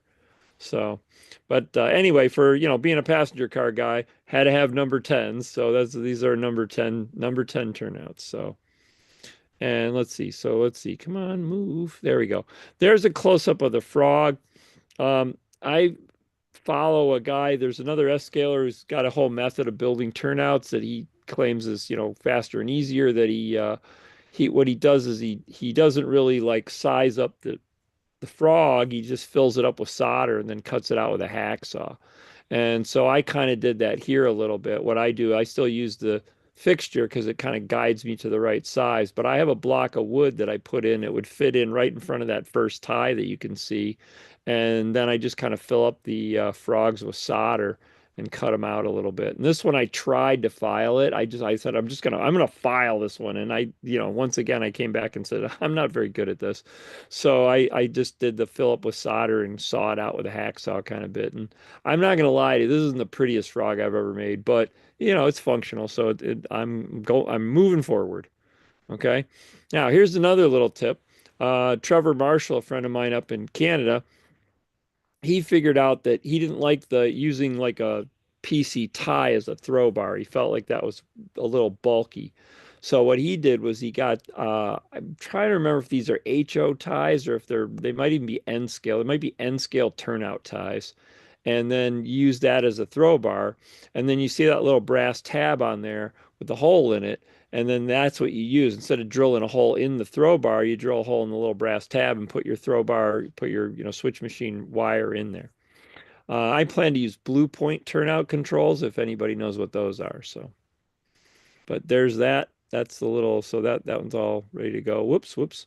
All right, so there it is, still in the fixture, but being tested with appropriately enough a 6-wheel Pullman truck. So this is the size of styrene that you use to shim. Again, I don't know if you need to do this with the HO stuff, but I don't know beyond S scale, but when he first came out with the fixtures, the ties were sized as normal printed circuit ties, which were a little thinner than an actual S scale tie. Now he sells straight track or curved track, like regular track. He'll sell you a tie that's the right thickness. I don't know where somehow he acquired printed circuit boards that are a little thicker. So, but if you still have the old, and again, I don't know if he does this with the turnouts now or not. I haven't really seen advertising, so I'm thinking he still uses the thin ties for the turnouts. But this size, the 030 by the 1/8 inch, will shim the ties up so that they match up pretty well with a regular size tie, to give it the correct thickness. So I glued all those on. In the past, I've used super glue, but this time I tried some epoxy. I bought this epoxy for something else a couple weeks ago, and I've been gluing everything I can with it because I decided I like it. So I epoxied the styrene shims on there. Oh, maybe that picture didn't get in. All right, well, someplace I have a picture of the styrene shims on the backs of the ties. It's not terribly exciting, so if it's not there, you can figure it out, right? So you just take the, oh, I'm sure those are there. Maybe I skipped over it. Maybe it didn't get in. This is not moving terribly well. Okay, so well, anyway, so under each of those printed circuit ties that you see in this photograph, there is a plastic shim. And so you can see this is the new turnout in place. You can see the next turnout that's on the other track around the corner there. I do have that turnout already made up. I don't know why. I made up a bunch of whatever that is, right turnouts. I made up a bunch of right turnouts, and it turns out I need a bunch of left turnouts. So I'm going back and rebuilding all these left turnouts, and I'm having to make them now. But that right turnout is good, but it still needs the shims, and it needs the frog sawed out with a hacksaw. So I got to do that yet, and then I can put that one down, and then my layout will have 2 turnouts. So anyway, so here is the first test car rolling through. So I showed you, that last picture had the turnout in place, and then here's the first test car. And this track is on a grade, so these pictures are actually the train is actually moving. I know it's not powered, but it is actually moving. Gravity is propelling this car. So there's the first picture, and come on, move. There's the second picture. See, it's heading toward the turnout there. And there's the third picture as it's traversing the turnout. So there you go. Turnout's working. Okay. And let's see. All right. And there's what 2 80-foot Pullmans look like navigating a 60-inch radius curve. So it's looking pretty good. you know, I was a little dismayed when I looked at it. I thought, oh my God, you know, I started off years ago. I put down some track at a 42-inch radius, and I was like, oh man, these things look like streetcars. I got to up this, so I upped it to 48-inch radius. That still didn't cut it. So I said, okay, 4 foot is not big enough. I got to go to 5-foot radius. And you know, now I'm thinking maybe I should go to 8-foot radius, but I don't think I'd fit much layout in if I did that. So anyway, I'm pressing onward. I've decided this is okay, and you know, I can live with this 60-inch radius curve, and I'm gonna move forward with that. So that's what I got. So hopefully maybe it's a little short, but get you back on time there. So Jamie, how many turnouts do you imagine you need for your new layout? It's not a huge layout. I would think there's probably on the order of maybe 15. So Okay, so that's not insane. Yeah. yeah, it's not a lot. It's you know, they're spread out a bit, but there really won't be that many turnouts. The track plan, next time I do a track segment, I'll show you the track plan. But basically, if you've got the correct issue of the John Armstrong track planning book, it's page 10. It's you know, he shows a passenger terminal and he says, you know, passenger operations are overlooked and you can do this and this and this. And he's got a whole list of trains you can shuffle around and whatever. So, you know, after looking at several different prototype track arrangements, I decided that one is that's as good as anything I can come up with. So I can't fit anything real in my space. So I've decided to go with that. So, but in addition to that, I am going to add a few freight, you know, some freight options in there too. So it's kind of like, imagine the railroad sort of pulling into town and then leaving again on the other side. I'm not trying to cover a whole lot of mileage. It's, you know, I'm literally modeling like one town. And just quickly, what are the sources? Where do you get your rails at ME or where are you yeah, I believe I've been buying it. It's microengineering rail. I got it from some guy. I don't know. I just anywhere I happen to get it. I bought some from a guy in New Jersey. I don't even know if he's still in business, but he's like, you know, he's like a hobby shop kind of thing, you know, like out of his basement or garage, I think. And so somebody said they bought rail from him, and I just called him up and ordered some rail. And then, you know, someplace I bought some from somebody else. You know, somebody in my club had some they were trying to sell, so I bought it off him. And you know, so just here and there, wherever I run into rail, I just whatever. So, but it's mostly all it pretty much everything I have, I believe, is microengineering. Okay. So. Well, thank you for your presentation this evening. We look forward to your next one, which I assume will be the back on track with the Pullman cars. Of course, it's all up to you, really. Yeah, we'll see. Like I say, I got a couple Whatever of things. Whatever you like. Couple of things in the pipeline here. So, you know, I got to get back to Pullman cars because I'm supposed to present that as a clinic at the convention this summer. So I better get that car done, right? Yeah. So thank you for being on the show tonight. And thanks for having me. So yeah. Next up, we have David Schultz, who is going to tell us the difference between scale and gauge. He gave us an education approximately a month ago on code and its relationship to scale. But before we have David on, we're going to, his sponsor is the O-Scale Resource Magazine. So I'd like to play that video.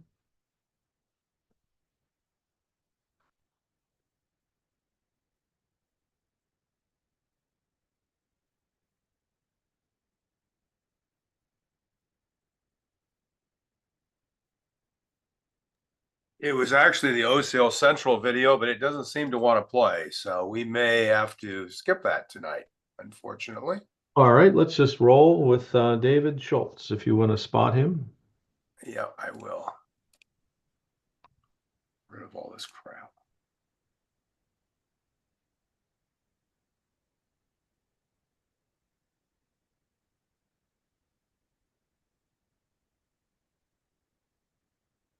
There we are. Welcome to the show, David. Unmute yourself. Oh, there we go. Yep. There we go. Thanks, Tom. And hello, everyone. Tonight, we're going to talk about the difference between scale and gauge. Tom and I had a little conversation about this, and there seems to be some confusion on some of the stuff. So I thought, well, okay, I'll tackle this. So the short answer to the difference between scale kind of refers to the size of the model. So HO is 1/87th. N scale is 1/160th. S gauge, I'll include them since Jamie's on here, 1/64th, and O scale, of course, 1/48th. So a 1/4 inch equals a foot, and HO, an 1/8 of an inch roughly equals a foot. And then gauge refers to the width of the rail, the width the track is set apart. So, in standard American railroading, 4 foot 8.5 inches, which is rather a bizarre number, but it's what the British started with, and it filtered over here, and it kind of became the standard of the world. There's a few that are different. The Soviet Union and Panama have 5 foot. Brazil's got something a little different. They, different rail gauge, but for the most part, most railroads 4 foot 8.5. And then you throw in some narrow gauges. They had a 36 inch and they had a 30 inch. And then you get your mining railroads at all kinds of different. But anyway, the gauge refers to the track. And then since HO and N and the rest kind of came in post-war, they were able to set their track gauge, and it's remained relatively the same forever. O scale, on the other hand, has had some problems. In the 1890s, Merklin, as I'm told it's pronounced, developed a clockwork type train, and they set the gauge to their track. I don't know if they had anything in mind particularly, but they made track to run their little clockwork trains. And in 1901, Lionel introduced it looked like a motor on wheels, and they displayed it at a hobby store, or not a hobby store, but like a hardware store, demonstrating electric power over a clockwork. And kind of a goofy looking thing. But by 1906, Lionel offered the first public train for sale. And they just copied what the Germans had done with their, the same rail width, which turns out ends up being about a 5 foot in, so more of a Russian type gauge than, but back then nobody really cared. The models were either wind up or stamped out tin, litho tin. And, but later on, I guess in about the 1930s, there were a few people that started wanting to build more scale representations of the trains. So they would buy the Lionel track. And I'm also told they bought some S scale track because it was more of a T rail than a tubular rail. But they would pull the rail apart, lay down wooden ties, and then spike either the tubular rail down. And same thing with the S gauge track, they would use that. Well, of course, most of the motor works from Lionel were running on that, what would be eventually a 5 foot gauge. So in the 1930s, a group decided they would build the models bigger to 17/64. So that would bring the track gauge into 4 foot 8.5. The British also did this. Their trains are a little bigger, and that's where the number, the 1/43rd scale comes from. Well, post-war, Lionel was a huge seller of trains, and they stuck with the 1/4 inch, but they ran on the larger rail. And there were outfits trying to fight that, trying to change it somewhat, get the trains to be a little bigger, or maybe, nobody really thought about moving the track in. And then Atlas came along in the 1970s, and they built their F unit to a 1/4 inch standard, but they didn't want to build new tracks. So they just borrowed rail from the British, and the British were already making track on plastic ties. And so Atlas decided they just move the wheels out a little bit, and they would sell the track with their O scale train. And it ended up being that 5 foot. And so they just reduced the model down to a 1/4 inch, but they left the track. And by the 1970s, the 17/64 movement had kind of petered out and died because there was just so much stuff available in Lionel and in Atlas. And so everybody just kind of adopted that. So let's see. I have to go to my notes. Let's see. So anyway, in the 1980s, there was a group that decided they were going to try this again, but instead of making the models larger, they would just reduce the track gauge. So they started off, I think back then it was known as Q scale, they started calling it. And then it kind of moved into fine scale. And then finally, it ended up being what they call now Proto 48. So the O scale was roughly a 1/4 inch. The what have I got here? O gauge referred to as line. Okay. Oh, so anyway, in today's world, O scale is roughly the 1/4 inch scale that we know today. And O gauge referred to Lionel. That's what people started calling it. They just kind of made up their own terms. And so, you know, O scale suffers from, we have O scale, and then we have O gauge, which was referring to Lionel, and then Proto 48. So we had three different terminologies. Now they've kind of reduced that down to, they call O scale the 1/4 inch. Now they've changed from O gauge, so you can use either term, O gauge or O scale.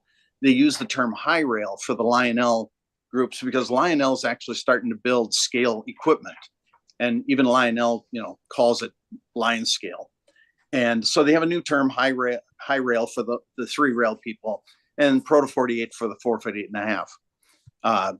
I've talked to some manufacturers who've said that about half of their sales now are Proto 48 stuff. So the movement's kind of catching on a little bit, but unfortunately, you know, I think the 5 foot stuff is going to be around for a long time because there are people who have huge collections and they're not willing to spend the money to change the track. So yeah, I think the 5 foot. So they've kind of given the term OW5 now for the 5 foot gauge people, and Proto 48 for the 4 foot 8.5 people. And then at Chicago this year, I ran into a manufacturer. So it's kind of like, here we go again, who advertised his buildings as being Proto 48.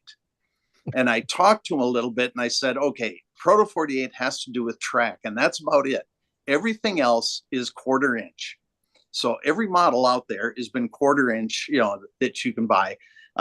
You'll notice sometimes you'll come across 1/43 models. Well, that's trying to cover both the British and the American, because the Americans tend to let the little bit larger size ride, while the British aren't so willing to go to a smaller size as 1/4 inch. So you'll find some manufacturers that do both, but with 3D printing, I trust a lot of that's going to start going away.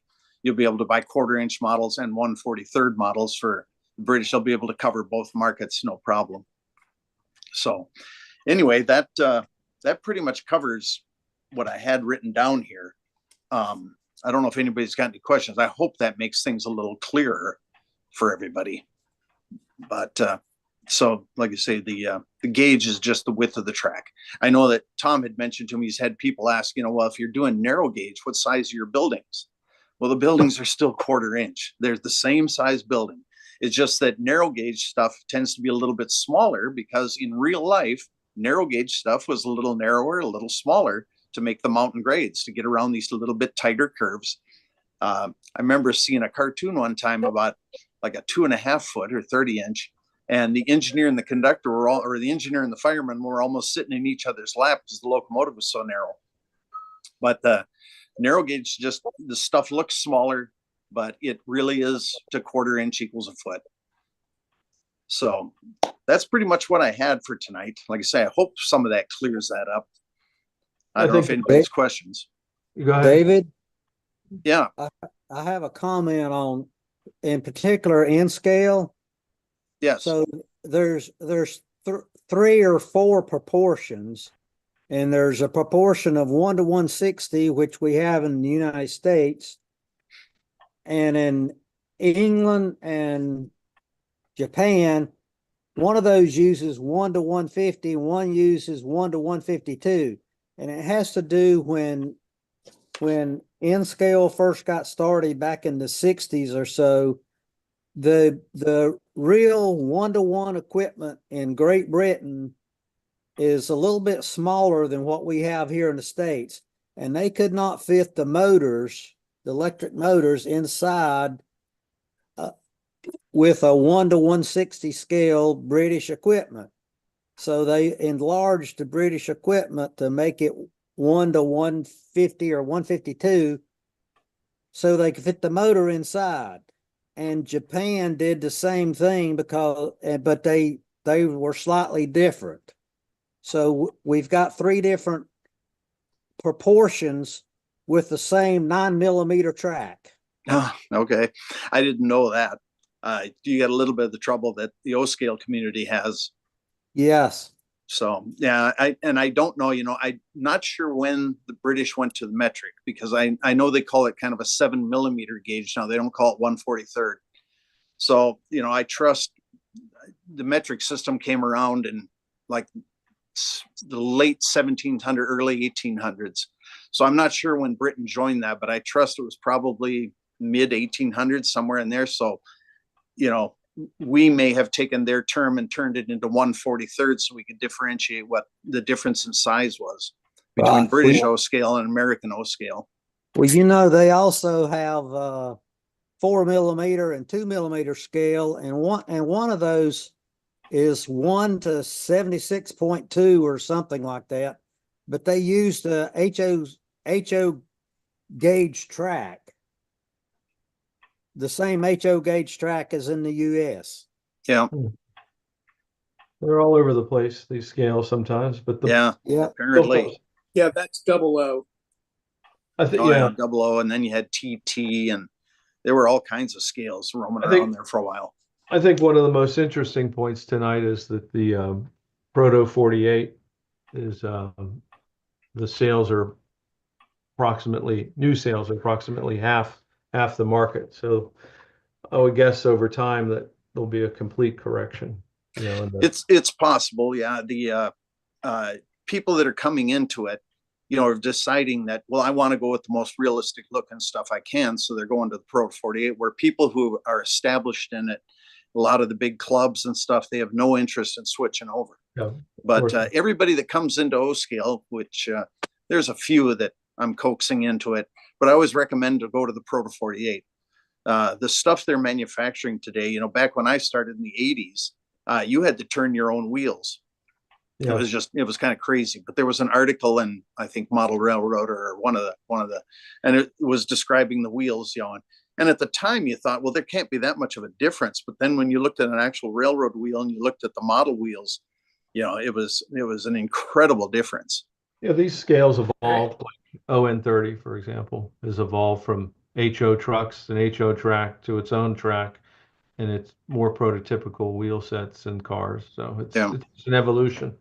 So David, this is Phil. Just a comment and a question. So generally, we at the club I'm at, we get a huge number of visitors, and there's always this question. And I always describe it, because you only get one sentence to describe it, is that scale is the relative size of the model to the real world. Yep. And gauge is always the absolute distance between the tracks. Yep. And I mean, those two are, one is the relative size to the real world, which, by the way, says that O gauge is a total oxymoron. Yeah, exactly. Right. I mean, it absolutely is. So, but I wanted to come back to something, because I'm not sure that I agree. I mean, I find Proto 48 is an incredibly small percentage of the O scale 2 railers. Like a single digit percentage. Sure. What equipment, what locomotives, steam or diesel, are currently manufactured in Proto 48 scale? The only ones I've heard of, some of the, Sunset has come out now with, he doesn't make them Proto 48, but he makes them where you can have available wheels that drop in. Right, so you have to rebuild them. Right, so that's you pull the truck out and you replace the wheel sets with the new Proto 48 wheel sets. Now he's teetering towards offering them in Proto 48. Otherwise, Jay Criswell out there in California, he offers all kinds of drop-in wheel sets for the old Weavers, for the red caboose models, for Sunset models. So it's relatively simple to do. Although I did have one guy send me a locomotive because he had no idea how to drop the axles in. And I pulled the bottom plate off, pulled the wheels out, dropped the new wheels in, put it back together and sent it back to him. And, he paid me for it, but he wanted to have his little GE 44 tonner with Proto 48 wheel sets. So, but, enough said. So yeah, that's like I say, I'm promoting it to anybody who's deciding to go into it. My son and I are both into Proto 48, and it comes with some tricks. We've learned a lot over the years, and one of the things I've absolutely determined is that you can't have any wheel lift. You don't have enough flange there. If the wheel lifts off the rail, you're going to derail, because you've only got about a 25,000th inch flange, which is one little more than an inch in O scale, or an inch in prototype flanges are about 1 inch to 1.25 inches. And I forget where it is where they're illegal, 1.5 inch, 3/4. If the flange is that big, you have to take the wheel and turn it down. But the real railroads deal with just sheer weight to hold the wheels against the rail. And in O scale, what you've got to do is the wheels have got to, the trucks have got to be equalized, or the springs light enough that the wheels can actually flex with the rail, any deviation whatsoever. But that's going off into the weeds. Well, thank you again, and we'll look forward to next month getting you on. Yeah, we'll come up with another subject. Well, if anybody's got any suggestions of stuff they want to go over, I can certainly do something on that front. Well, thank you again for your time, and thank you for the clarifications and the discussion. Well, like I say, hopefully we cleared some things up. Yeah. I know I got kind of corrected here the other day. I was mentioning something about an HO decoder, and the guy who sold the decoder said, we don't sell HO decoders. We sell 4 amp, we sell 2 amp, we sell half amp. We don't sell HO decoder. And I said, oh, okay. Well, then I use the 2 amp decoders in my locomotives. Yeah, they're by amperage and size. Yeah. Okay. Well, thank you very much. And you're welcome.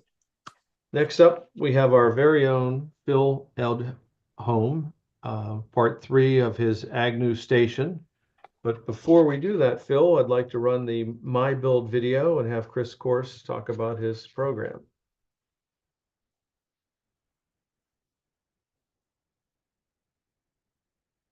Your newly repaired computer.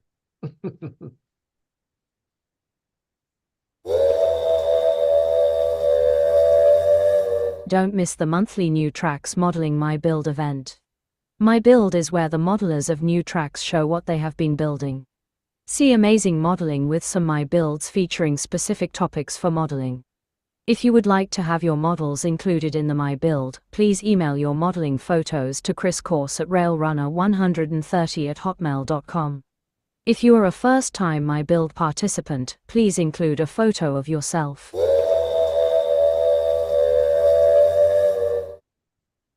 No, if we could spot Chris Course.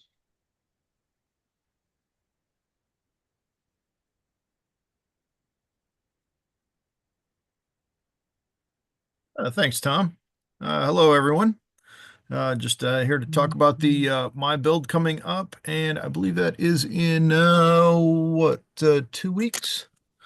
Yeah. Show the slide there. Yep. April 23rd is the next My Build, and the theme is automation, animation, make it move, whatever you can do, even if it's just an illusion.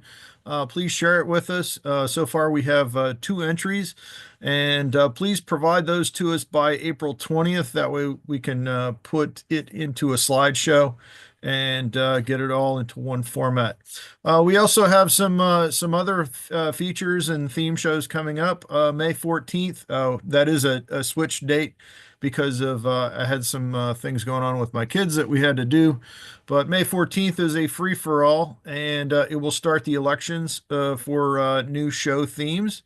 And then in June on the 25th, the theme will be water,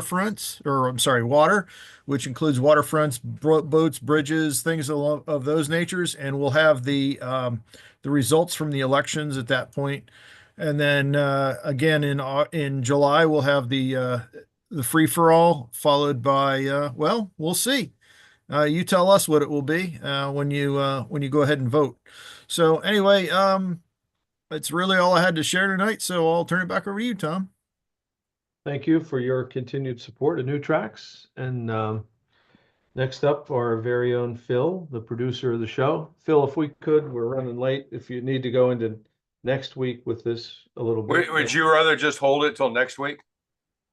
It's your discretion. Rather than me taking the time, why don't we just hold it till next week? That probably makes more sense. All right, that's fair enough. And we could always use the content next week. So that concludes our show for this evening. We have the show closing and then the caboose. And show closing is traditional with Father Ron, extraordinary modeler, great storyteller, adds a little foundation to the show. Father Ron, you're on. Creator of the world. As modelers and makers, we recognize the intricacy and beauty of our world. We thank you for the vision and the artistry you have given us. Continue to bless us with your creative spirit. Amen. Amen. Thank you, Father Ron, and we look forward to your next modeling adventure. I'm not sure what you have in mind, but at some point we'll put the arm on you. Okay. And now the caboose, which is interesting. It's going to be actual trains, the longest trains in the world, in the US and in Australia.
Well, just imagine a train that is nearly 5 miles long, nearly 700 cars,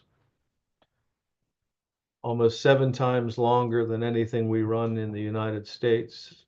I've seen photographs before of the Australian railway, straight as an arrow for miles and miles and miles. It's truly amazing what they're doing in the land down under.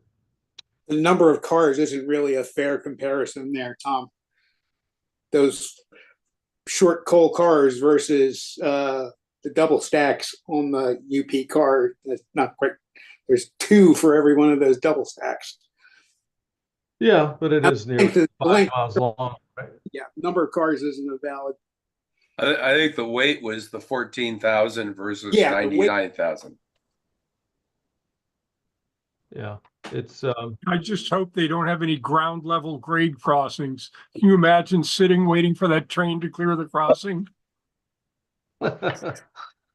it's they do things in a big way down there with the railroads. So is that track in Australia, is that flat, or are they running downhill mostly, or it's mostly they're running flat. Flat, I think, mostly. Flat? Yeah, when they're running 5 miles, they're not doing grades. Yeah. And they routinely run that, right? Yep, it's very impressive. Go on YouTube and there's all kinds of videos. Prior to even knowing we're going to run this evening, I've looked at them. They're quite amazing how straight, flat, and long these trains are. Imagine they had a lot of roadkill. And speaking of YouTube, we're going to go ahead and close the live stream now. So you all have a great